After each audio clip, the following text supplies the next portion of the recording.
There are ships which are interesting because of their service. Their individual service is intriguing. There are ships which are interesting because of the context of their service. They can give us great illumination on a period of history. And there are ships which are interesting because of the context of their creation. There are very few ships which are all free. Very, very few ships. Even fewer ships of that very select group, anyway, are not massively famous. The R-class are a bit famous as a class, but usually it's in a derogatory term with the context of World War II, when they haven't been upgraded, where they haven't been as modernised, where the only really modernised one, Royal Oak, gets lost in Scarpa Flow to a submarine that sneaks through defences which should have been properly maintained in the interwar year, but someone had decided to have a bright idea and save some money. Save some money, cost a battleship. How much money did they save? How much money did they cost in terms of lost battleship, lost capabilities from that battleship, and lost lives? Yeah, that I'm sure that's pennies on the pound saved. But the thing is, the R-class weren't that. Yes, the Queen Elizabeths were faster, and they were bigger, which made them easier to upgrade, which made them easier to have a more frontline role in World War II. But when they're being built, barring the speed advantage the Queen Elizabeths have, the R-class have a better armour profile. They have actually a better armour profile. When you look at the way their armour scheme works, it is better than the Queen Elizabeth class. In fact, there's often discussion as to whether HMS Agincourt, the 6th Queen Elizabeth class, was going to have an armour profile far closer to an R-class. In fact, there is a discussion as to whether it was going to be an improved, even on the R-class's armour scheme. After all, it had the size and space of a Queen Elizabeth class to accommodate that armour profile. So it could have been better. The R's are special, though. They are, in many respects, there is a whole program around there being ordered, which is kind of funny about, the Treasury wanted 4, the Navy wanted 6, they compromised on 8, thanks to a massive political campaign, all these things. That does cause a lot of fun, but compromising on 8 actually works out kind of well for Royal Navy, because that gives them a whole squadron. And that's important, because if we consider the peacetime profiles, if war hadn't happened, if war had not broken out in 1914, what would the R-class have done? Well, the R-class would have come into service, and the 12-inch gun ships would have been reduced to ordinary, from commissioned ships to ordinary, which they were already heading towards anyway. And some of the older Royal Sovereign style, aka pre-Dreadnought battleships, would have been sold off. Sent to the scrap. Or maybe used for things around the world. But that's what would have happened. They would have come into service, and the Navy would have filtered down, as it did. And when they're coming into service, the Royal Navy's thinking about them having a 10 to 15 year service life. And that's what most battleships in that period have had. They're not expecting a ship to still be in service and fighting a new world war 24, 25 years later. This ship is launched in 1915. She fights till late 1943 in World War II. That is very close to the 30-year mark. 28 years service. Hard service years. She fights in the Battle of Jutland. And she fights in the Indian Ocean. She does service in World War II and World War One. And yet, for many, and occasionally I even use them as a bit of a joke point. And I have to admit, the reason I do it is because they work as that. But I do realise that most people don't know the angle I'm making the joke of. The joke is the fact that these ships were really quite good ships. Their perception, though, is based entirely on them not being as fast or as easy to upgrade as the Queen Elizabeths, which was the class that preceded them. And so, therefore, they must have been not as good ships. And the fact that Fisher, who is obsessed with battlecruisers, cancels free to get 2 battlecruisers. He cancels free solid, not brilliant, but solid battleships to get 2 battlecruisers. Actually, it's worse when you consider he also cancels the 6th Queen Elizabeth class. So he cancels 4 battleships to get 2 battlecruisers. That is arithmetic which works in Fisher's mind. It's up to you whether you think it's right. It's up to you. The R-class are not, though, something which should be ignored. They are, in many ways, the RN's response to almost the standards starting to appear. They are the RN setting a new baseline for them. Yes, the Americans are setting a baseline of 14-inch ships.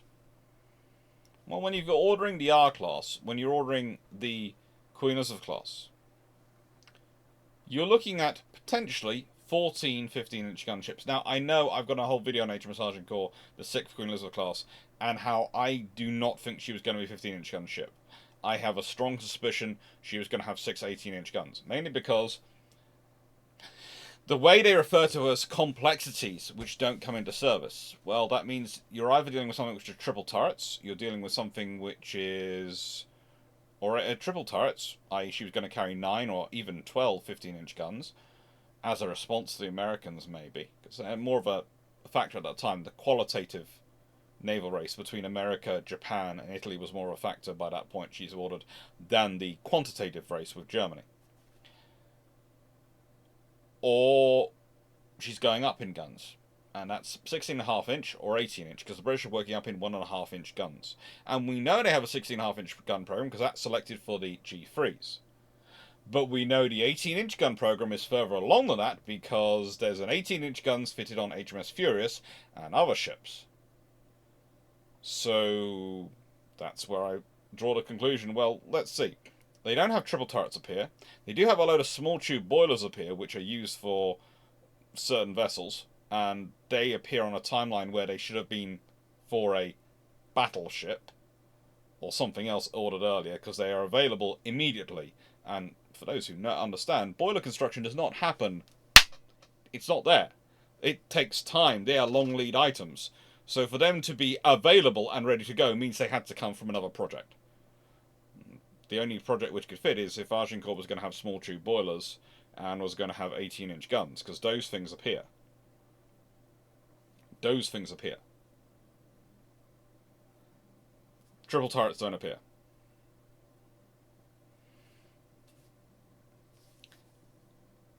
But if you're building that, why are you still building the R-class? Why are you building the volume of the R-class?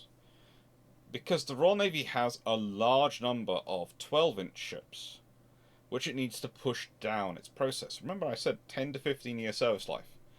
Well, if you think about HMS Dreadnought, and it serves roughly 1905, she should be decommissioning out into ordinary very soon, i.e. not commissioned, a firmly reserved ship. And she's heading there when these things... We're sort of talking about... She's 1915, this is launched. That means Dreadnought's 10 years old. If we consider the timeline for most battleships in this period, about a decade point, they are back into pretty much permanently in ordinary. 2 decades into their service, they are gone. Most of them.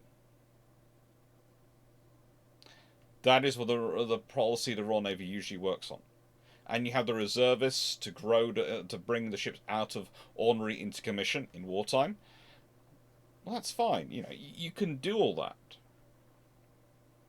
That's how the Royal Navy runs in this period. It's very different than we think of today. Today we buy aircraft carriers and they've got a 40, 50 year service life. And people are quibbling, going, well, we're not maybe needing them as much as we're not using them as much as we thought we'd be using them right now. Or, well, you know, this one's had this issue and this issue, so maybe we should get rid of them right now. You're going, it's like 4 years into a 50-year service life. Are you sure you're not going to need? We're having enough issues keeping the availability with 2 vessels. You want to sell off one? No, it doesn't work. And luckily, those rumors seem to have been kiboshed again. But the fact that the rumors even come about shows a lack of understanding of how you generate naval power and why you have naval power. In this period, it was far shorter term. You had these ships, and you were prepared to spend this money for these ships to provide a security for a far shorter period, and if you didn't use them, that was considered a good thing. If a battleship never fired shots in anger, that was considered a good thing. Because a large chunk of its purpose in you investing in it was deterrence. And that's a big thing with the R-Class. They are heavily about deterrence. They are heavily about winning the political fight that is the naval races. Naval races are often viewed and spun as this idea of these martial conflicts of who has the bigger guns. They are political image races. If handled right, you never fire a shot, but it's all about the image you project. The image the RN projected with the R-Class was, we have now got, theoretically, 14 15-inch gun ships under construction at the same time. How many 15-inch, 16-inch gun ships does everyone else in the world have building at this point? The answer is nowhere near as many. Nowhere near as many. And that was the way the RN was going to win. But it's important to consider that in all its context, and that's what this video will get into. This video will get into the context of HMS Revenge, of what she did. And, well, Tribals, Battles, and Darings. Thank you to everyone who's bought copies. Thank you to everyone who supports the channel, who likes, shares, subscribes, does all those things. It's really, really helpful. It's really kind of you. It's really, really important, because it's how I keep this channel going. It's how I sustain it all, and how I now devote a good 50% of my week, probably, gets devoted to the channel and answering all the questions and the queries that come through the channel. And I hope I'm doing a good job. I try. I know I'm not perfect. I would never claim to be perfect, or as experienced, or as tech-savvy as I probably should be, considering the time I've actually been doing this for. But I'm trying. And I try not to get buried by books too often. But thank you to everyone for your support. Without it, it wouldn't be possible. And I would say also, whilst putting this video together, I did get out of my book collection a pair of books, which are quite cool and quite useful. They are these. Lil I Rose's series. Parrot Sea, The Breaking Storm is 1919 to 1945. It's always a good one for that period. And this is The Age of Navalism, 1890 to 1918.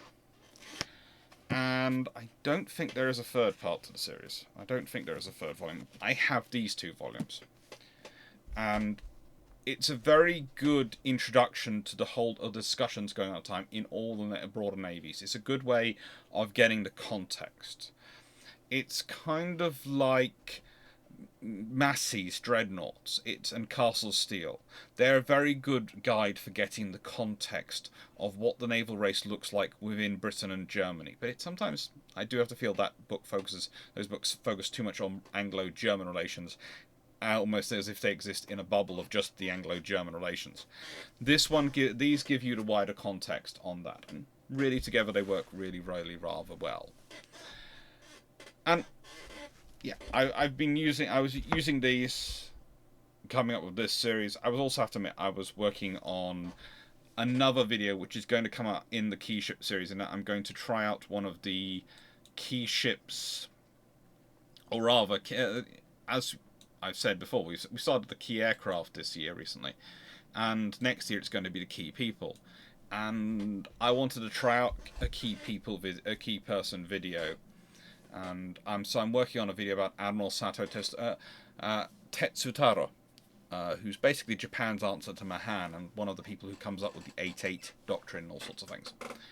And it was while looking for details about him in these books, and some ideas of where to try and track down English versions of his texts, and he does some really powerful works. that I decided I've really got to do a video about HMS Revenge. I really have got to. So I've rewritten entirely, and I have to admit, written today, and recording now for about the third time today, the video about HMS Revenge, because this is the way history works. You start off doing one thing, you have a plan, you have a video ready to go, but actually no.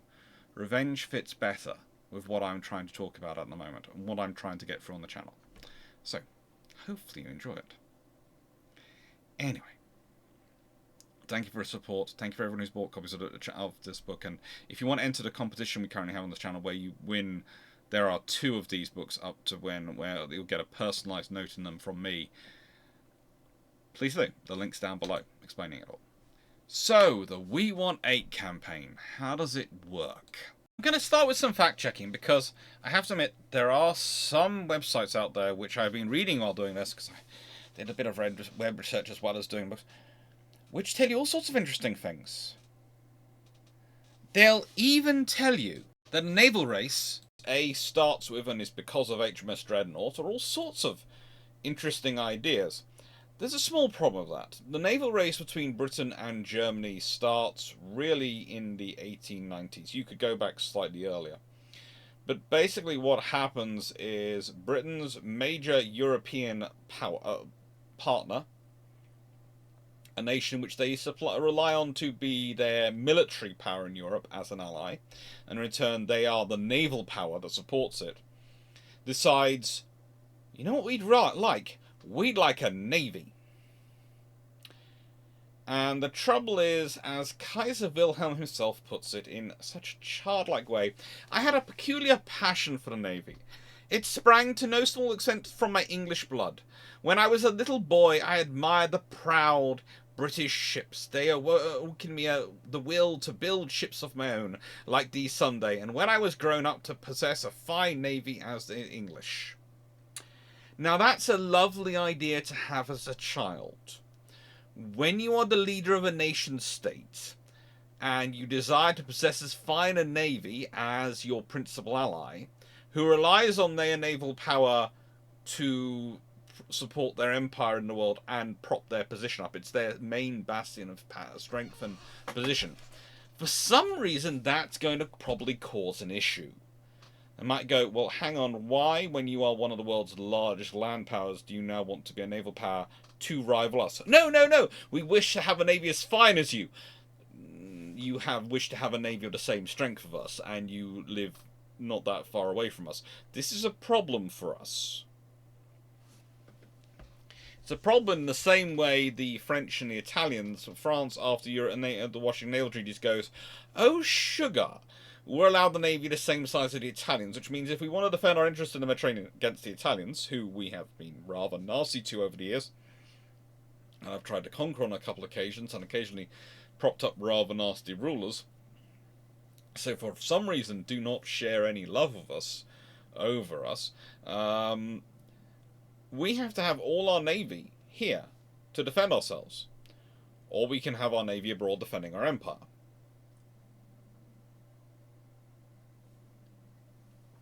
It's a similar problem for Britain if Germany has a large navy. There is no law against Germany having a large navy. There is no problem with it, realistically, other than if you use that large navy to do nasty, it could use, or might use that large navy to do nasty things to the British or things against British interests. And considering your need for building a navy is that your Kaiser, your Emperor, wishes to have a navy because he likes the idea of having a navy, not through strategic necessity, you have an issue going on there. You have an issue. You might want a navy big enough to beat up the French. That's very different than building a navy which is as fine as the Royal Navy. Honestly, the Prussians had managed to do it when they'd had a navy far smaller than the French. So, again, the argument you need a large navy for it is not really there. So the naval race starts a lot earlier, okay? It doesn't start with HMS Dreadnought. And there have been all sorts of ships built as part of this race. And the thing about Germany that really adds heat to the race is whilst there's a qualitative race going on with Italy, with America, with Japan, which I do love because, again, I'm not referring to any specific media company's website here. Uh, they forgot that Japan built some of their ships in Britain. They forgot that Chile built any battleships, and Argentina. And they also forgot that quite a lot of people were actually buying the British engines to build their battleships. All these things are sort of context for it, but we'll leave that to one side. Was in no way motivated once even more motivated after the side of HMS Revenge once I read that website and went, oh my. But no. We won 8 campaign. It's at the tail end of this naval race. It's the tail end of all this arguing and all this debating and all this pushing forward. Because it's basically boiled down to, whilst Britain, Japan, America, and Italy were engaged in a qualitative race, with honourable mentions going to Austria-Hungary, mainly because it wound up the Italians, who then had to respond to it, and then the French were going, how are we supposed to keep up? How are we, with our infrastructure, going to keep up with that? That is what the French Navy are really sort of saying at all this point. That drives some interesting innovation. It also drives some absolutely terrible design choices. We'll leave that to one side. The whole point is that by the time you get to the We Won 8 campaign, by the time you get to this level of the Anglo-German naval race, you are not talking about something which has been around for a decade or less. You're talking about something which has been a present part of British national society and British political society for at least 20 years. It's constant. Even prior to the naval race, the British had the 2-power standard. There'd been all sorts of naval scares. So the British political viewpoint of itself was of having naval power, of having naval strength, and an ongoing investment in naval power and naval strength, which meant that they were often investing far more than others. Which is one of the silly reasons when you start to look at the whole campaign of the Germans of Tirpitz, this is pushing it forward. He gets into a sort of mental, a psychological warfare with Fisher in many regards over the growth of their navies. But the trouble is for the Germans is that the navy is always a choice. Navy is a choice of the Kaiser because he'd like it. The army is an essential, and if they have to choose between the essential and the choice, they're going to choose the essential. And the We Won 8 campaign, the beautiful thing about it, the Queen Elizabeth has already pushed the cost of battleships up really, really high. That's one of the reasons why the Germans never really wanted to engage in the qualitative race. They're always following in the qualitative race. That's not to say they're producing bad ships, but they don't do the leaps forward. They follow up and produce ships which are good enough, but not great leaps forward. Why? Because if they let the cost grow too much, the Navy gets into a fight with the Army. If they get into a fight with the Army for funding, they lose. And you could argue the Queen Elizabeth class already raised the cost to a level at which the Navy can't compete funding-wise for the Army, because if they get enough money for the battleships they need of the quality they need in enough numbers, then the Army won't have enough funds. But honestly, the We Won 8 campaign, the 8R class being ordered, kills that. There is no way the German Army can afford the German Navy, the Kaiserliche Marine as it's called at this point, to spend that amount of money. They need new artillery, they need new guns, they need all sorts of railway carriages and supplies and systems to be bought. They need all sorts of things for the Army to maintain its capabilities, and the Army comes first. The Navy is an addition to the Army. It's not instead of the Army. For Britain, naval first, naval power first is their accepted strategy. They are a blue water, oceanic strategy nation. And yes, I know they then adopt a continental strategy for World War I, and they're deploying a massive army and all these things, but that's mainly because their traditional ally on shore, on land, is the German army. Now, that's always been a very reliable army. In World War I, when you're looking at it, honestly, they weren't as sure about the French army, and definitely not as sure as the Russian army, as they had been about the German army, the Prussian army before that. That had always been a reliable land power. That's one of the reasons why there's a sort of duality in the British approach to putting land forces on Germany, land forces ashore in Europe, is that there's part of it, it's the army going, we have to be a major power army, we have to be big and powerful, and we need to go in. But there's also quite a large level of the British psychology going, but we've always beaten the French. And usually, the people we've beaten the French alongside have been the Germans. And the Franco-Prussian War, the Germans won. Do we trust the French to win this land war? Do we trust them to?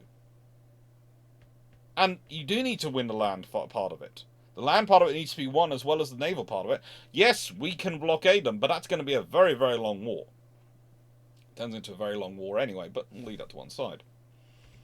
So the We Want 8 campaign is basically growing the cost of naval investment for Germany to a level which they can't sustain. And then this is the reason why you call them qualitative races rather than quantitative races. Because if the Americans and the Italians and the Japanese have been in the same quantitative race as the Germans and the British were, with they being part of that race, you'd have seen a massive order from the Americans, and a massive order from the... No, there isn't. Yes, the Americans do up their orders later on. They are growing their navy, but that's a response to the Japanese, it's a response to their own national image. All these things coming through, they're growing. They're not doing it as a response to the British building, at this time, 14 15-inch dreadnoughts, theoretically. Could have been 13 and an 18-inch dreadnought, but we'll leave that to one side. So this is all the campaign which feeds into the R-Class, which is also another reason why often in the R-Class we do say, well look, these are being produced en masse. These are buying 8. And they're not prepared to spend the same amount of money on each ship as they're spending on the Queen Elizabeth class, so they're not as good. The main way they save money is in speed, and that costs in ship length. So you have to have a longer ship. You might try and go for a narrower ship, but beam is one of those things with large guns that you can't really be as fine on. So if you want the right length to beam ratio for the right speed, you go longer. That grows the ship. That's the amount of space you have to armor. That's all sort of things you have to deal with. It's an advantage in the Queen Elizabeth class. Problem for the R class later when it comes to upgrades. And so all these things are factors in what comes on and what comes through. And the R class being built, they are being built quite literally to both bolster the numbers of big gun the new super dreadnoughts. Because remember, the 13.5-inch battleships when they first come in on the Orion class had been super dreadnoughts, and now that hadn't stuck. But now 15 ships were the new super dreadnoughts. You have them coming in. You are bolstering the Royal Navy strength, and oh yes, these ones are our standard line battleships. There are line battleships. And that's what the R's are. They're line battleships. They are going to replace and slot in with the 13.5-inch ships. They're going to replace the 12-inch ships and first forces, and then if the 12-inch ships are reactivated in a major war, that's fine. You've got them as well as the 13.5-inch. The Royal Navy is all about having depth of force at this time, because Britain is all about having depth of force at this time. There's a real realization that in a major war, whilst you're going to need your first-rate forces for probably engaging your peer or near-peer indirect battles, in the indirect actions in the secondary theatres, tertiary theatres, fire support for amphibious operations, all these things, you're going to need more ships. And also, you're going to want those ships which are slightly lower down scales for if anything happens to your primary force, if you lose ships. That doesn't matter. We slot in these ships, because it is far quicker to slot in a reserve ship than it is to build a new ship and train a new crew. To get a reserve crew up to standard, to slot in an older ship which is in reserve, is far quicker and far more viable, especially if you've started to bring them out of reserve status and out of ordinary into commission the moment war's begun. It's a far more sensible long-term strategy. What's interesting is she was the 12th ship out of 13 to be named HMS Revenge to serve the Royal Navy. The first had been in commission in 1577. Took part in the battle against the Armada. And for her to be given the name Revenge, the Royal Sovereign class vessel of name HMS Revenge is actually has to be renamed HMS Redoubtable. That vessel's broken up in 1919 and again serves through World War One. But the name was so important to get the name right for this class that they renamed a battleship which was in service.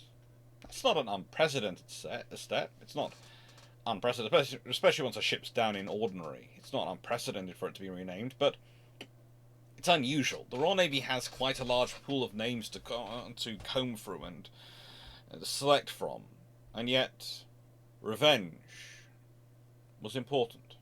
The first of the new R class.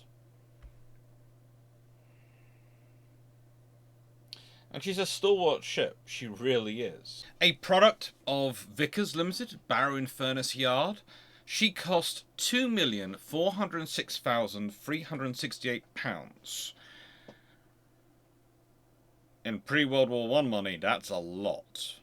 That is really a lot. Her motto, Intermanitas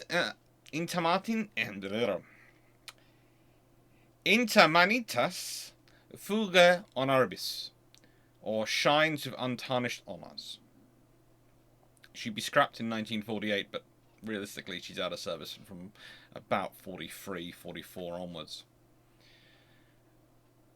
She is commissioned in February 1916, and as said, she does get to take part in the Battle of Jutland.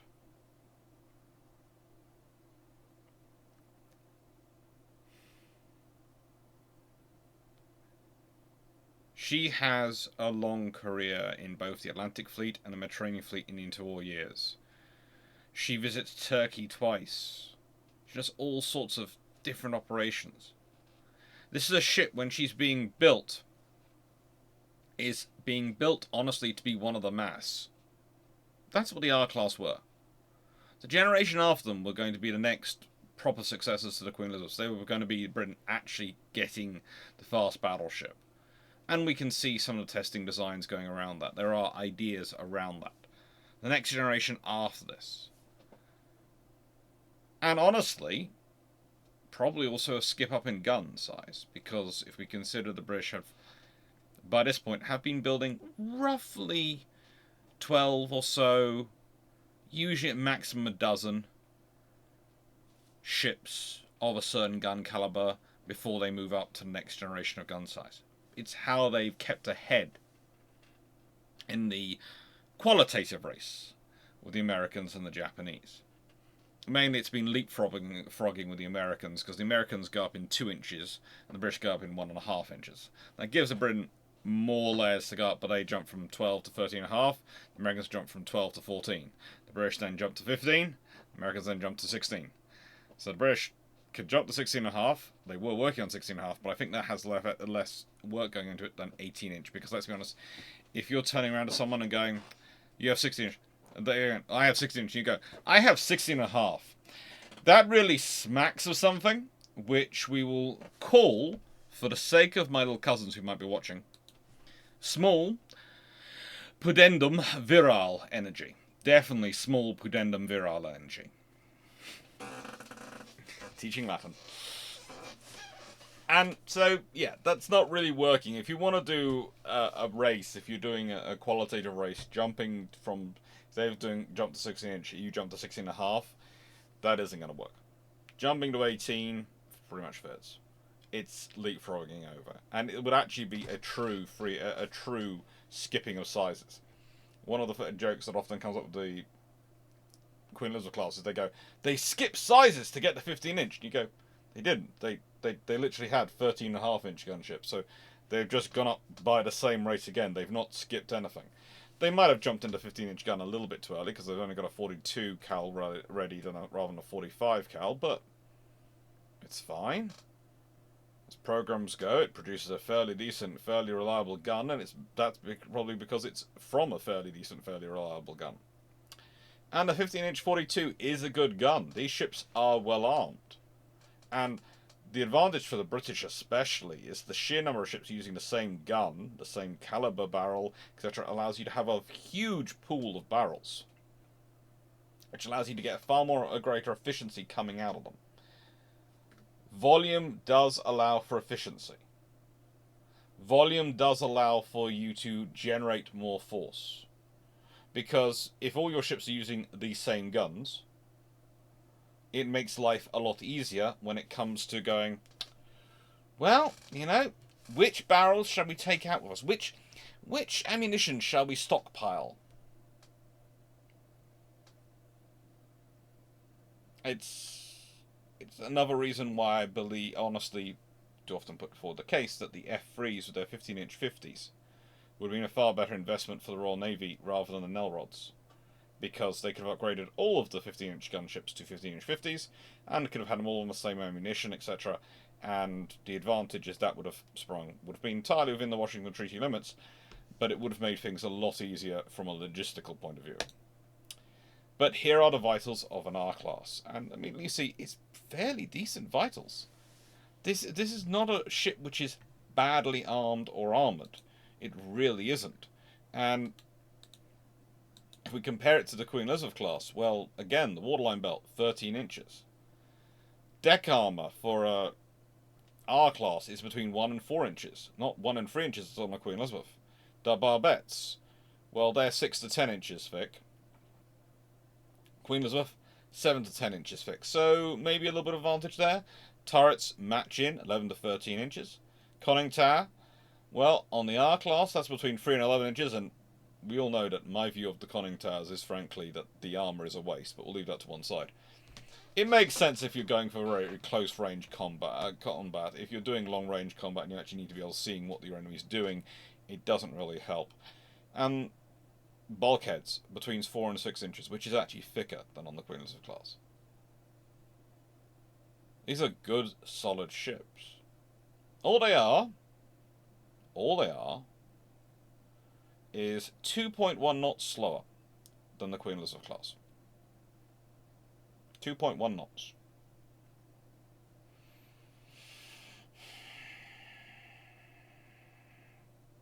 Queen Elizabeth class do 5,000 nautical miles at 12 knots.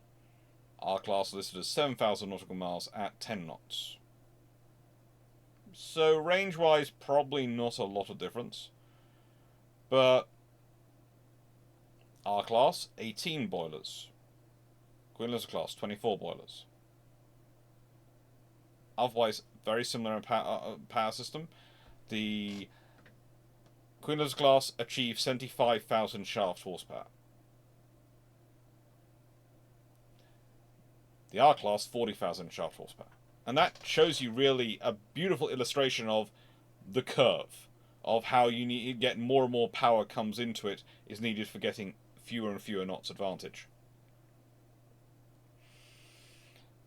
The R class, 189.2 meters long. 189.2. The Queen Elizabeth class, 196.2 meters. Some are a little bit longer than that. They are an interesting class. The Queen Elizabeth class range from long to longer. So again, you're talking about 7 meters extra length, really. And in terms of beam, the Queen Elizabeth class are 27.6 meters, the R class are 27 meters. So they are not as dissimilar designs. If you're looking at them in World War I benchmarks as they are built, the huge gap and gulf between the two designs often talked about doesn't really exist. The big problem for the R class, though, is that the Royal Navy could have built them faster. They could have built them to be 24-knot ships. That would have actually been quite interesting if they had done, because then the Royal Navy would have had a far faster battle line overall. But they didn't, because they didn't need to, because when they're building them, they're thinking of them going into battle alongside at least the 13.5-inch gunships, and that means they need to slot in with them, so there's no real advantage to having a 24-knot speed. And boosting up to 28 knots, whilst that would have been advantageous, would have also been very expensive when you're trying to build 8 ships. And the Treasury really does, while they're paying for it, and the government are prepared to pay for it, the Treasury would like to pay the least possible. The least they can get away with. There is a difference from paying for the cheapest possible ship and designing everything on the cheap to paying for the least possible. That's the difference. That is a very big distinction, actually. Prior to World War One, and even you can argue prior to World War Two, the Treasury's view is always they want to pay pay the least possible for a viable ship. I would argue post World War Two, and definitely towards the end of the Cold War and post Cold War era, that the Treasury's involvement in defence spending in the UK, especially when their advice to ministers comes in, is for the cheapest possible solution, not necessarily the least expensive viable solution. There is a difference between those two things, and it's something to think about. So overall, we have a good ship. We have a ship which officially is 25,750 tons, standard tons, loaded according to the Washington Treaty submissions. This is despite being 29,590 long tons, or 30,060 tons fully loaded, and having a deep load of 33,350 tons, or 32,820 long tons. Again, I am absolutely certain that the Royal Navy is being completely honest in their submission. Armed with the 8 15-inch 42s in 4 twin turrets. They also have 14 6-inch guns mounted in casemates. They have 2 3-inch AA guns. They have 4 single 47mm 3-pounder guns. They have 4 21-inch torpedo tubes. They are a perfectly balanced, perfectly standard, and perfectly conventional battleship for their period. Dreadnought battleship or not, they are as conventional as can be. If you put them compared to any of the other ships being built in this period, and I did this when I did the Dreadnoughts series of videos of the building of the Dreadnought ships in the arms race, they are perfectly conventional. There is nothing with the R's which marks them as cheap ships. They're the least expensive viable option. Not cheap. That's important. That is really important. So, World War One. There is HMS Revenge, alongside HMS Hercules, actually at the Battle of Jutland. And the Battle of Jutland comes up very early in her fighting career. And when I say very early in her fighting career, she's commissioned in February 1916. Commissioned in February 1916. She takes part in the Battle of Jutland, which is, of course, the 31st of May to the 1st of June 1916. She is a very, very young ship, but her crew is ready. And as I've discussed before, and I'm happy to discuss many times, the fact is, the Royal Navy actually doesn't take all its ships that are built and in service to Jutland. Whilst HMS Revenge is taken and HMS Royal Oak is taken, they both go to the Battle of Jutland. Royal Sovereign is left behind due to crew and experience. Resolution was still fitting out, and Ramillies wasn't launched till June 1916. This is another thing which has to be remembered in the context of the Battle of Jutland. The fact that the Royal Navy is still constructing more ships, A, than it will lose, and B, the Germans won't launch anything, pretty much. They will commission one more ship after the Battle of Jutland. The British have a whole conveyor belt coming, in reality. But her World War I service was not all about the Battle of Jutland, although we will get into that as well. Revenge was actually a member of the 6th Division of 1st Battle Squadron of the Grand Fleet. That was what she joined the Navy with. And this meant she was operating with Marlborough, Hercules, and Agincourt. So if you consider that, that's quite a mixed bag. We have Marlborough, which is an Iron Duke class, Hercules, which was a Colossus class, and Agincourt, that actually ended service, was of course originally Brazil's massive ship, with all the guns. Basically, if you wanted to know who had taken all the guns, you looked at Agincourt and went, you've got all the guns. That's the scenario. And this always struck me when I was first discussing it and first working through it as kind of strange, because she's in a really mixed bag squadron. And, as I've mentioned earlier, she's not the only one of her class at the battle. There is also HMS Royal Oak, so you'd expect her to be with them, and okay, maybe she won't be with the Queen Elizabeth class because they're off backing up. They're off backing up Beatty, but well, trying to pull his chestnuts out of the fire, to be honest.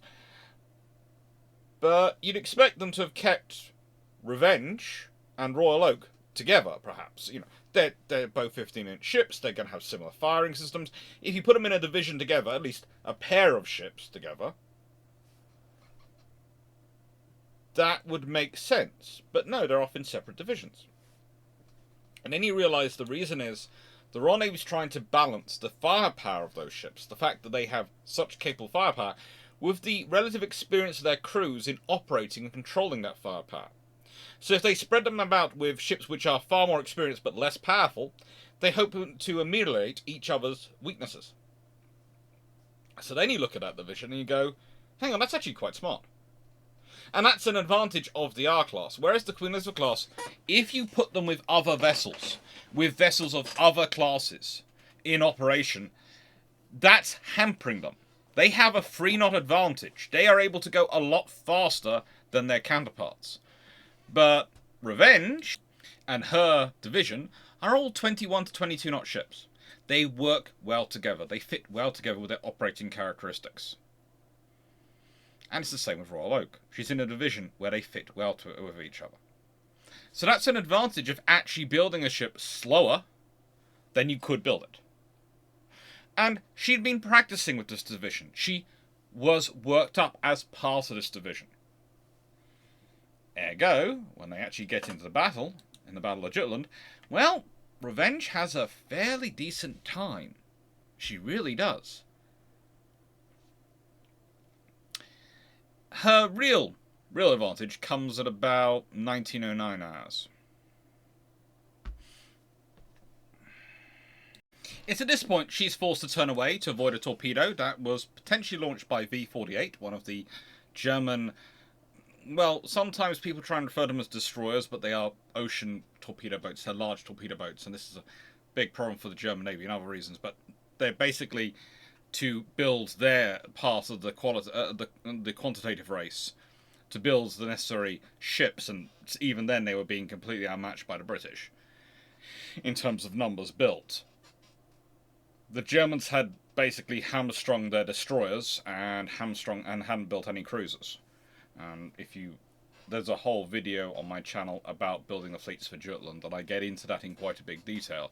The fact that the idea that the Germans were keeping up in some ways is a bit of a false narrative, because they're doing it by building an incredibly imbalanced fleet.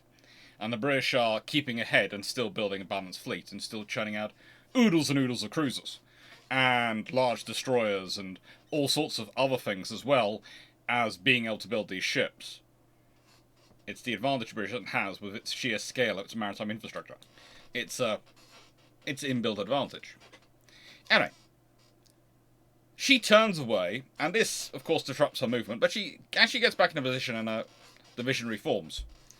She finds herself in range of the Flinger, a battle cruiser. And her first salvo was aimed to be about 11,000 yards, but that overshot the target. They brought the range down to 10,200 yards and straddled the Flinger with a second salvo. Now that is good shooting. That is really good shooting. With range found, she scored 5 hits before shifting fire to the Von der Tann, since other ships were concentrating their fire on the Flinger, and it was harder to be able to work out at that range to distinguish between different shells. So they basically went, the Flinger is getting absolutely hobbled. Ooh, Von der Tann's being left alone. Mine.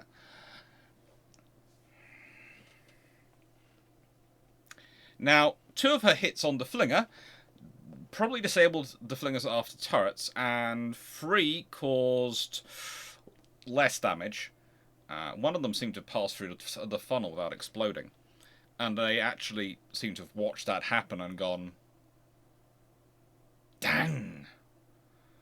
couldn't repeat that if we tried. Just couldn't repeat that if we tried. Getting the pass through the funnel, it happens. It's you've seen it happen, but you couldn't repeat it. She hit Von der Tann once only, near the aft conning tower, and she fired a torpedo at Von der Tann as well, which suggests she was getting really quite annoyed. A, they got into torpedo range, and B, she's annoyed enough she's actually manoeuvring to fire the torpedo. Unfortunately, her happy time doesn't last forever, and at 1935 hours, she has to turn away to avoid a pair of torpedoes. And the rest of the division turns again at 1942 hours after reports of a submarine, which proved to be imaginary, but let's be honest, the waters are choppy enough and everyone presumed someone might bring some submarines with them. The fact that no one thought, hang on, did anyone know where this battle was going to take place? Have the submarines had hours to get here? There is always the chance, though. There is always the chance to just happen to be a submarine in that area when you come barreling through having your battle.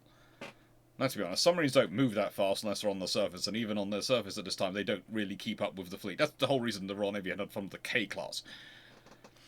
Anyway. Revenge saw no further combat with German forces, and didn't actually have any contact with them due to this.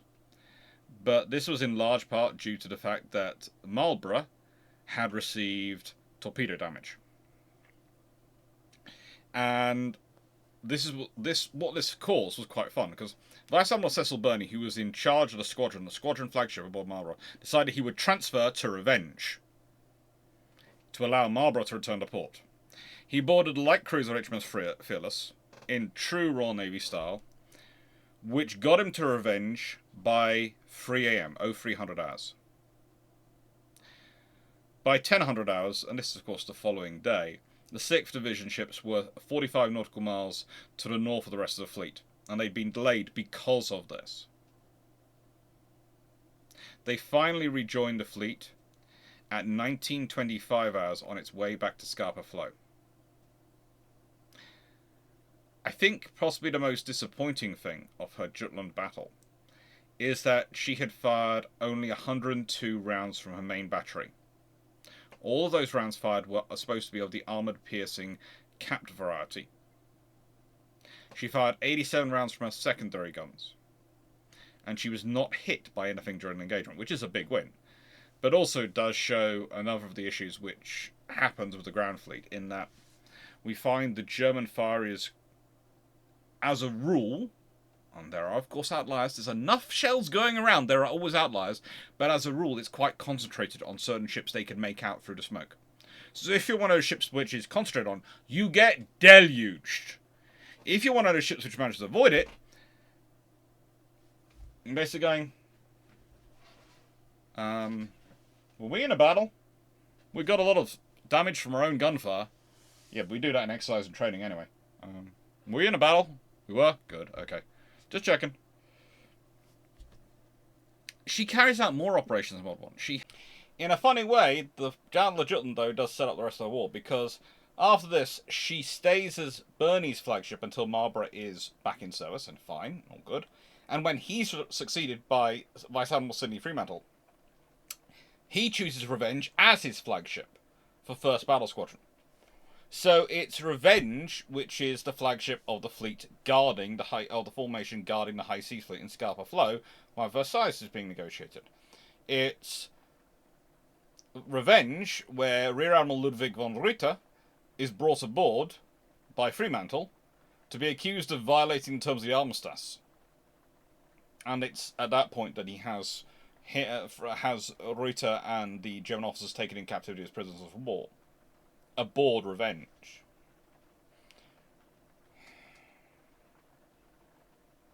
And her war had been a good war. She had served her nation well. And this continues, and her role as flagship often continues, into the interwar years, where she does even more random stuff.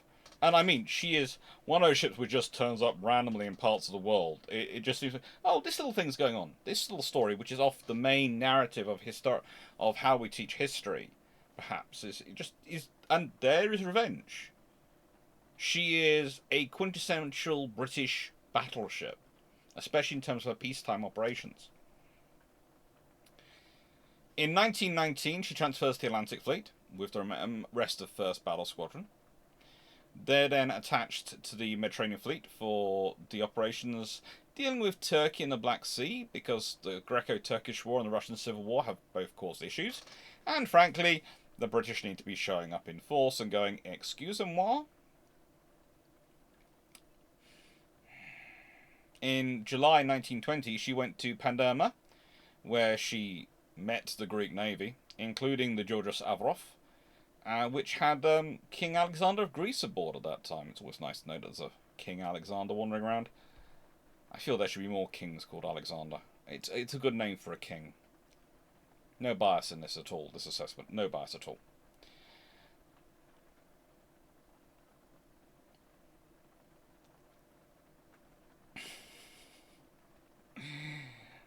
And during her time there, of course, the king comes to visit Revenge and actually meets with Sidney Fremantle aboard. And then Revenge assists with the Greek landings at Sulkoi and Eregli, and supports out what's going on, basically. In August 1920, they return to the Atlantic Fleet. The 1st and 2nd Battle Squadrons emerged in May 1921, with Revenge and her 4 sisters forming the 1st Division, and the Queen Elizabeths forming the 2nd Division. Revenge and 3 of her sisters were then sent to the Mediterranean Fleet in September 1922 during the Samarran crisis, that of course culminates in the Great Fire of Samarra as the Greco-Turkish War comes to its final conclusion for that period.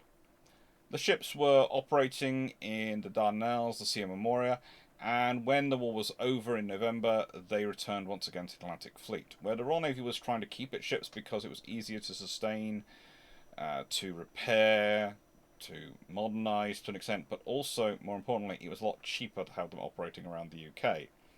It's a lot easier if they're just popping around the UK, that you don't have to pay so much for so many different parts you move around the world.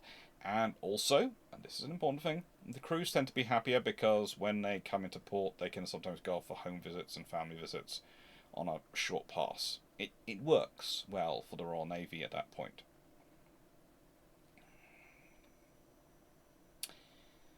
In 1924, the Atlantic Fleet has a reorganisation. The Queen Elizabeth class ships are sent to the Mediterranean Fleet, and the 1st Division now become the 1st Battle Squadron, because the Royal Navy's looked around and gone, hang on, Washington Naval Treaty, we can't actually have... Oh, frigate, we can't.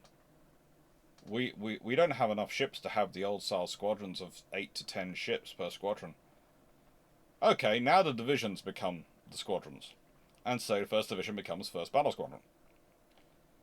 And then Revenge and her sisters are transferred in August 1927, and some of the Queen Elizabeth ships come back, which sets up the rhythm for the next few years. Basically, the Royal Navy is alternating which of its battle squadrons, what used to be divisions, are in which place, and it gives them time for refit, for repair, for modernisation. But also it shows that realistically, as far as the RN is concerned, in the 1920s and early 1930s, there is no difference between these two classes. Yes, the Queens have this advantage in speed terms, but in terms of significance of the squadrons as a deterrence factor, as a capability, as a presence, they have no real difference. The difference comes when you start viewing them as warfighting assets and how you think you're going to fight a war.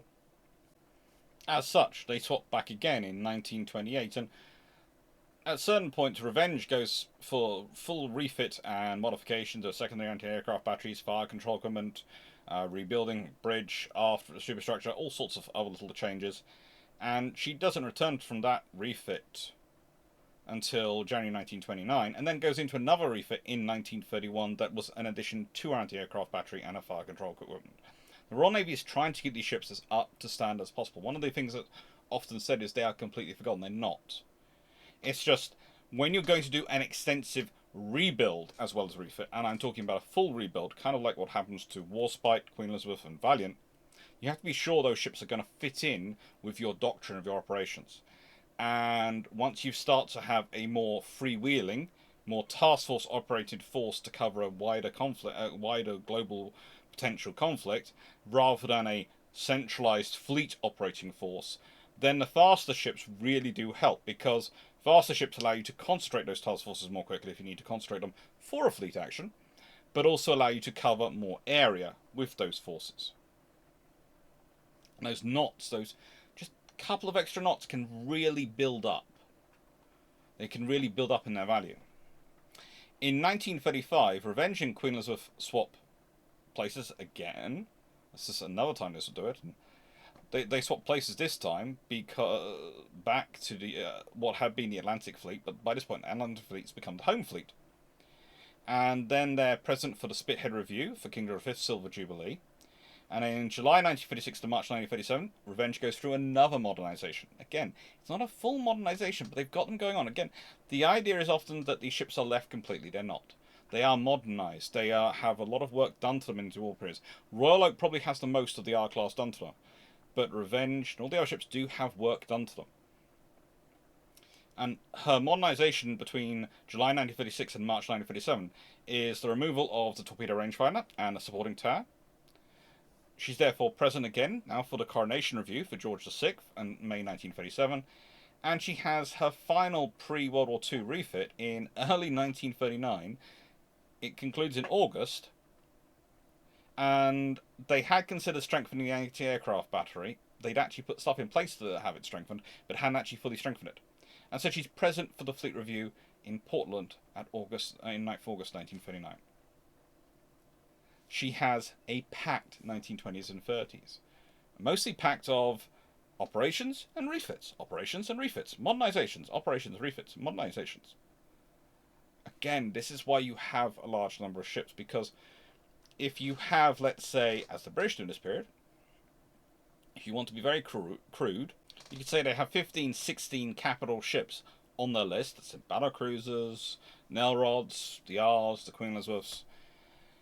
And of those, as a rule, usually 25% are in some form of modernization, major refit. About another 25% will be in a minor refit slash just come off duty. Let's give them a paint job. Let's make sure they're all okay. Let's make sure the boilers are clean. Let's make sure the guns all work. Have we checked the sighting? Have we checked the balance on the barrel? That sort of thing. And about 50% are in various forms of training, presence, showing the flag, taking part in exercises at any one time. And this is a constant ongoing expense. This is a constant ongoing commitment. It's another reason why capital ships tend to be concentrated by fleets in areas where they have infrastructure that can support them and sustain them. Because otherwise you have to add on the cost of bringing them from those operating areas to those areas to be looked after and then sending them back. And that adds time and expense onto everything. It really does. And also lessens their availability and ease of maintenance if there's a problem. Because things happen. One of the joys I had recently, and it illustrates this quite well, is that HMS Queen Elizabeth had an engine issue. Okay, fine. They decided to take her to dry dock and fix it. Prince of Wales, which was on 30 days' notice, was got out to sea within 8 days, of which one of those days was waiting for the tide. Now that's an amazing feat by any navy to accomplish, and really shows the value of them. And then Prince of Wales off taking over Queen Elizabeth's planned role of leading an exercise. And there's nothing wrong with that. But that's when you have 2 ships. When you have 4 ships, you would never hear about that. Because whilst one might be getting ready to go on exercise, there's probably going to be another one available, wandering around at sea, and they just flick between them. And the refit ones, you'd never hear about. And this is a problem when we look back, because when you look back towards navies in the 1920s and 30s, you often don't see these availability issues. You often don't see there as being an issue of, wow, this exercise was paused, or this wasn't available because this ship wasn't available. You won't see that, because there was enough ships that there was a large enough pool of ships that if there was an issue with one ship, you had another one already there, and there was no need to remark. There was no scramble to get something from 30 days readiness to sea in 8 days. There was nothing needed like that. It was already there. And the reason I'm bringing this up now is because when I was talking to someone about this, and talking with someone about this topic today, they said to me, well, Yeah, but the Royal Navy battleships never suffered from the issues we have today. What do you mean? Well, the quality of construction's gone down because, these ships have these problems. Battleships blew up whole turbines in the 1920s and 30s. You don't hear about it because it's one in 15, 16 ships. They all have about 4 of them each, okay? And they had a problem with their turbine. Yep. Need to rebuild it. Okay. Find the next ship. What's available? That. Pick from that list. Oh, we'll take that. That's the advantage when you have numbers. And that's the problem today when you run things on a, well, initially we're doing the planning on a wars are going to be wars of choice, and the other idea was just-in-time logistics and efficiency, where you don't have anything in your warehouse, you just rely on everything working in the logistics chain and the supply chain on time as it's supposed to. Otherwise you run out of everything. Doesn't work well for militaries, doesn't work really well for navies at all, because saltwater is always trying to corrode you. And it's never worked, it's never been practiced historically up until today. And thankfully for the Royal Navy, they did have the support, because they went into World War II and immediately started having issues. This all means, though, that, considering her recent refit, etc., she is absolutely ready to go when World War II takes place and when World War II breaks out. She's initially part of the Channel Fleet, based at Portland, and she gets a merchant ship converted to look like her, to try and deceive German aircraft, and that just consider that cool. They consider Revenge a vital enough asset, a useful enough asset. We're going to convert a merchant ship to start confusing the Luftwaffe. Her first assignment was supposed to be going to the South Atlantic to be waiting for the Graf Spee, basically providing occasional escort to convoys and a rather menacing presence there. But instead, well, officially her orders were go to North Atlantic Escort Force based at Halifax, Nova Scotia. But the reality was that was a beneficial order, but more importantly, Revenge and her sister Resolution were going to carry gold bullion to Canada, which was needed by the Anglo-French Purchasing Board to pay for arms. Each battleship took 148 boxes of gold bars, totaling roughly £2 million in 1939 value, and they took them from Portland, departed the 7th of October, and arrived in Halifax 9 days later. It was felt certain that these two ships would arrive. The only real threat at the time to much of merchant shipping were the Deutschland-class vessels, and it was considered unlikely that a Deutschland-class would even try and look at an R-class funny, let alone actually engage an R-class in fight. And if there's 2 of them, oh good lord, a Deutschland is just not going to be there. And you wouldn't either. 6 11-inch guns versus 16 15-inch guns, battleship-grade armour, and ships which have been modernised throughout the 1920s and 30s with the best on terms of targeting software and fire control systems and targeting systems that the Royal Navy could get hold of. They are not going to be nice things for you to engage with your 11-inch guns. They're not going to be nice things for a Deutschland class to try and come across. And that's what they keep doing. They carry on escorting convoys after this point, but then Revenge transports more gold. This is from Plymouth on 20th of January 1940. And she takes that gold to Halifax again. £10 million worth of gold this time. Solo. By this point, the Royal Navy's fairly certain no one's going to get in Revenge's way, because, well, have you seen the battle honours associated with this name?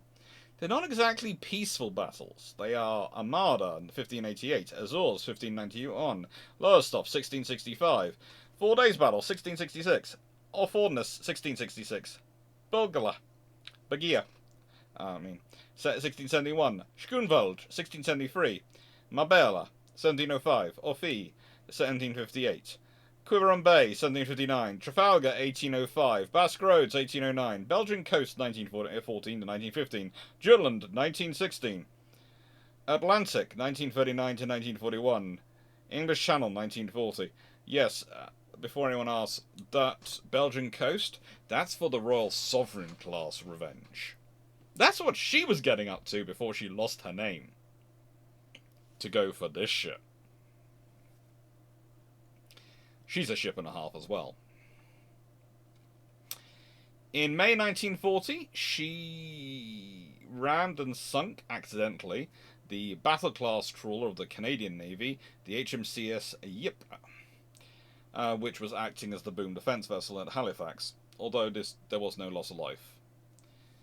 And for the remainder of her career, whenever she visited Halifax, the crews of gateships would make elaborate and exaggerated abandoned ship manoeuvres in mockery. Whilst Revenge would go, right then, I'm going to ram you. Where are you? I'm going to ram you. And then they'd keep out the way. It was a fun thing they had going on.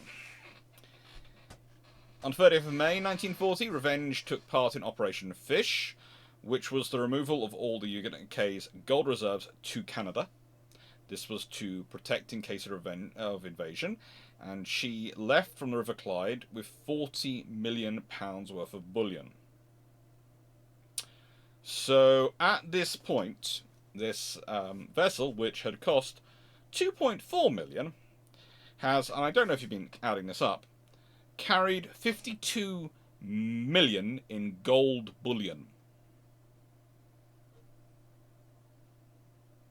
The fact that no one thought, hang on, what could we use this money for, is really a good reflection on the Royal Navy, which are known for actually occasionally, going around the world, finding interesting things and taking them home. But with gold bullion, apparently it's safe. Perhaps it's not just not interesting enough. It's too boring. It's not something you can easily enough to turn into currency, obviously. No. But being honest, they did a very good job, and getting this across to Canada was critical to Britain's survival. It was a critical statement, but the thing is, gold acts as an insurance for nation states because they have the mechanisms to sell and transfer of it. It's a good mechanism for nation states to exchange financial. It's not very good for individuals, because let's be honest, carrying gold around takes up a huge amount of space in your pocket. Far easier to carry cash or things that you can exchange if you find yourself in a barter economy. Food is usually a good one, seeds especially, depending on how long the barter economy is going to last. Now, when the battleship arrived back in Devonport in June 1940, she got another refit. And then in July 1940, she takes boarding parties and takes control of the Paris and the Surkoff. It's basically Revenge crew, boarding parties doing the job, while Revenge's guns are honestly not doing anything. They are very, very specifically being trained fore and aft. They are not doing anything. They are not fully crewed. They are not ready to go if anything funny happens. And that was basically to stop them trying to return to Vichy France. Because, honestly, the French Navy, the Marine Nationale, if that had reinforced the German Navy, the British would have been in real trouble. They would have been. Because that would have been the single largest increase to German naval firepower of World War II. At no point do they have they put enough infrastructure and industry behind it. Because they can't. The army always has to come first, Luftwaffe comes second because of Goering, and the Navy comes a distant third. Even with all the submarine construction, they are never getting enough. They never have enough. For short periods, and then the maintenance issues and the replacement units and the new units coming behind start to build up as problems, and they can never sustain their full strength for as long as they really need to. And this basically explains the beginning of her war, because she carries on taking part in these operations. She's doing convoy escort. She's part of Western Approaches Command to help with dealing with Operation Sea Lion should it actually take place. And in fact, she'd have been the only capital ship in the English Channel area probably, honestly, on her own would have been enough to defeat Sea Lion, because if we consider the whole organisation and planning of Sea Lion, there were really not any good options. Some of their plans included sinking some of their, for want of a better phraseology, pre-dreadnoughts, to provide fortresses to try and defend the landing zones from the Royal Navy. That ain't gonna help. It really isn't. She then took part in Operation Medium, which was supposed to bombard the invasion transport ships and barges that was supposed to be being concentrated in Cherbourg. And so she, with 6 destroyers and some motor gunboats, went off and acted as a strike force. There was a covering force of 3 cruisers and 6 more destroyers, which were supposed to prevent any German naval forces from interfering, but Revenge was being typical Revenge and would quite have liked them to interfere. And this was all combined with an RAF Bomber Command raid, which dropped flares as well as bombs to illuminate a target. So during an 18-minute bombardment of Cherbourg, Revenge fired more main gun shells than she had at Jutland, 120. Her escorts fired 801 rounds from their 4.7-inch guns as well. This is done in 18 minutes. The British force did come under fire from the German coastal artillery, but they retired undamaged. I do love the amount of books which say they came under accurate and sustained fire from German heavy coastal artillery, but retired undamaged. Accurate and sustained fire, but managed to maintain undamaged.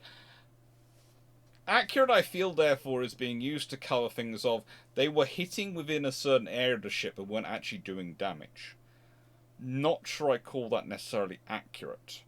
I would call that very close myself, but I can understand where the books are coming from. It's just if they're returning undamaged, one would presume if you're using accuracy as your phraseology, you would be saying it's going to be slightly more. During this retiring, Revenge was doing 21.5 knots, which, again, if we consider her original constructed speed, she's doing very well for a ship which, by this point, it's 1940, is 25 years old.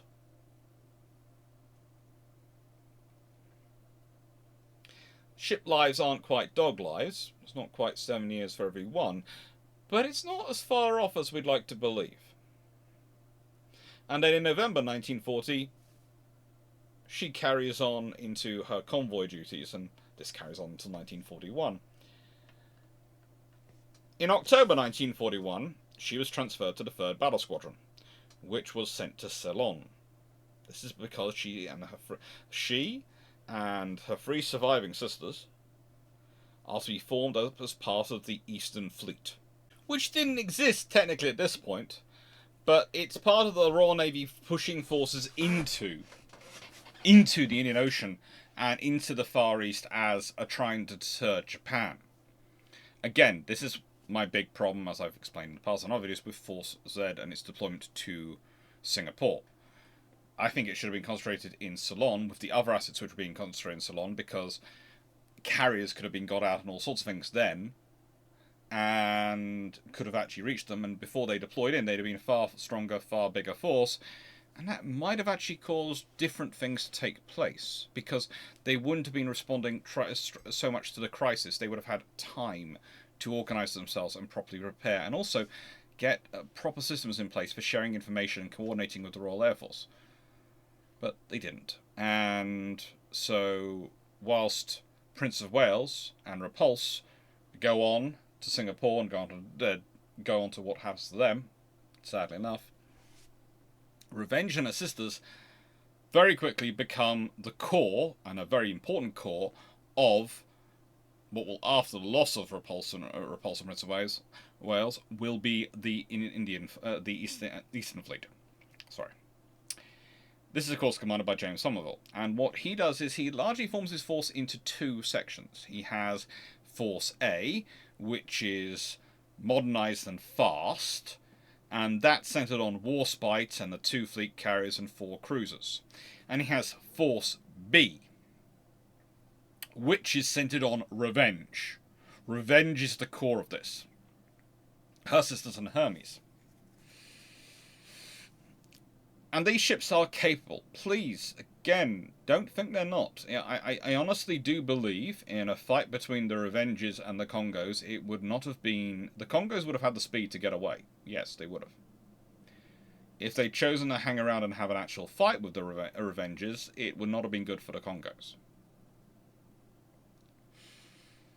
But as it was, no fight takes place, and the R-class ships, especially Revenge, and continue escorting convoys. And in February 1943, Revenge and Resolution escort the 9th Australian Division from Egypt to Australia under the title of Operation Pamphlet.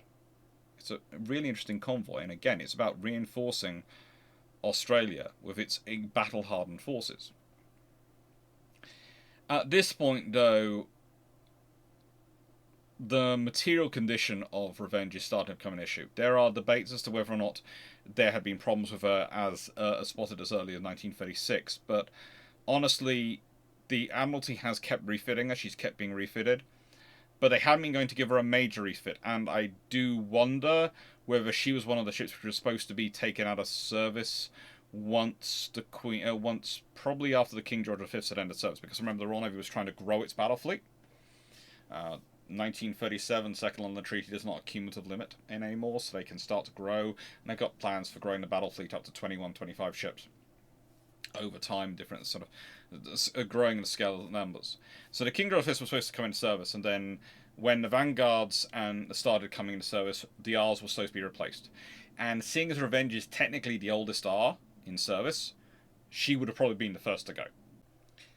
And that fits. From this point on, though, her service is pretty much over. She is recalled to Britain to be assessed, and they decide that she's put into reserve, but not going to be scrapped for the rest of the conflict, because she's still considered redeemable. Her electrical systems are considered in poor condition and needed a thorough overhaul, and her hull was badly stressed, but she's still considered able to be brought back into service if they need her, because life happens, war happens, strange things can happen, and they could need an extra ship. And interesting enough, even though she's technically in reserve, when Winston Churchill needs to go to the Tehran conference, she's used to carry him. And she's used for this role. It means that another battleship, which is in a better condition, can be used for active duties, whilst Churchill has a nice trip in an R-class battleship, which is fine. Let's be honest, she looks big and powerful, and at this point you might not actually want to fight a battle with her, but if she does, if there's anything that actually comes out that actually poses a surface threat to her, well, a lot of problems have gone wrong. A lot of things have gone wrong in that case. In January 1944, she's transferred to Portsmouth Command, based in Southampton, and she's converted eventually to a training ship for boiler room personnel, part of the HMS Imperice establishment. And then her main armament's removed to provide extra guns into the pool. Specifically, they seem to go to Ramley's Warspite and some monitors, which are taking part in Operation Overlord. But basically, the Royal Navy's going, we need to get as many guns in the pool, gun barrels in the pool as possible, so we can rotate gun barrels. And frankly, Revenge isn't using them, so that's 8 more barrels into the pool. After this, her career carries on getting, well, less and less active. She is doing her job, and eventually, when she's placed for disposal in March 1948 and she's sold, she's sent up to Foster W. Ward's in Inverclyde to actually be broken up. She carries on, though, and she is still, to an extent, around today, because she is part of the Lovell telescope. Now, how is she that? Well, the Mark I radio telescope, which is built in Jodrell Bank in Cheshire in the mid-1950s, uses rack and pinion gearing and other gun turret gearing from Revenge and Royal Sovereign in order to move. So she's still around. So what do I say in summary for this ship? A video which is, let's be honest, key ships are supposed to be 30 minutes long, roughly 30 minutes, and this is going to be roughly an hour and a half. And it's my third recording because I didn't like any of the 30-minute ones, and so I just went for a full-length one and basically went through large chunks of my notes, which I had question marks by as to whether or not to include. So if at any point I'm looking a bit weird or quizzical, it's because I'm most mentally, while looking through my notes, going, shall I do that bit or shall I not? Because it's got question marks next to all of them, because I knew it would add on time.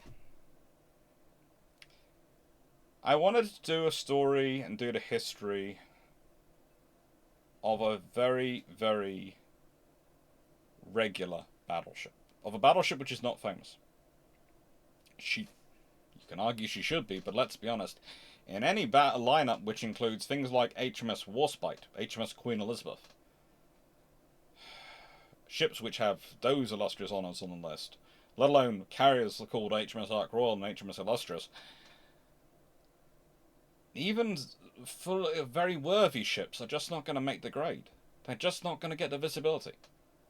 There are battle cruisers called Hood, Renown, Repulse racing around the world looking dashing, knightly, chivalric. In contrast, what is revenge? What is revenge? If the battle cruisers are knightly and chivalric on their horses, charging around, looking beautiful in plumes with brightly nobled armor and all sorts of things, what are battleships like revenge?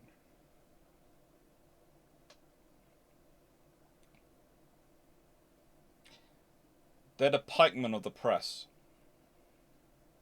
They are the solid wall that everything else takes place around. That's what they're built to be, and that's what they provide. They are the formation that sets the tone for everything else, that gets none of the attention because they don't do the dashing, glorious things. They don't make the decisive strike. But if they muck up, there's a problem. If they collapse, if they break, you've lost the battle. But if they hold, they largely get forgotten because they're doing their duty. And that's what revenge does. Now, normally at this point, I add in a question. I do want to add in a question, but I have about 3. So I'm going to list through all 3, and you can decide which ones you want to answer. The first one was going to be, do you think history would remember them differently if they had built them to be 24-knot ships?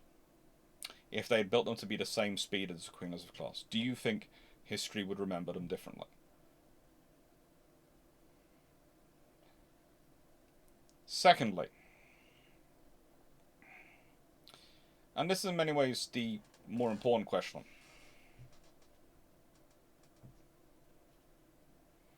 let's say the Royal Navy goes in a different way, and they decide actually mass battle fleets are how World War II is going to be fought.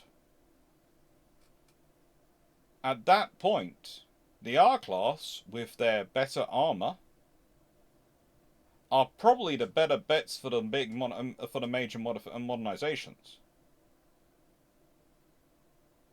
What do you think happens to them? Do you think they get similar modernizations as what are actually done on the Queen Elizabeth class and with Warspite, Queen Elizabeth and Valiant, or do you think they do something different with them? Do you think if that in those circumstances they do a different modification? And finally,